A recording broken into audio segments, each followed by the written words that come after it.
tuba bene Pokina akedde kutalaga ggombolola y'e Butenga mu Bukomansimbi. Ono ng'awerekeddwako abaami ba Kabaka ab'enjawulo alambudde ensiku z'ebirime okuli emmwanyi, amatooke n'ebirala. Pokina asinzidde eno n'afalasira abantu okukomya okutunda ettaka nga muno mwe bajja okuyita okukuuma Buganda bajjajjaffe gye baazimba. Abatunda ettaka nga mugula bubooda mukotogera Obwakabaka. Tojja kulima mwanyi ng'oyina kawugiro.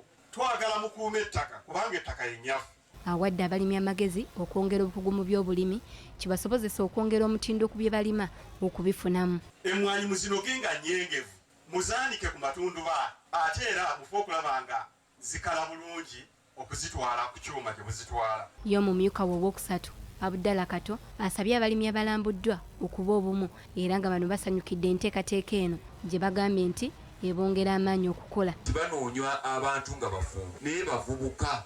Mu buvubuka bwabwe bakyaza n'abagenyi. Mu buvubuka bwabwe oba balinawo abaana baabwe babiri n'abaana nga bateeka okuba nga batandikiriza okwenyigira mu nteekateeka ezo. Mu mbeera y'okutandika n'akatono ako kakuyambako buli bw'okakola n'okanyiriza kakuwa amaanyi agongeramu ate okufuna ekinene ky'obadde tosuubira kufuna.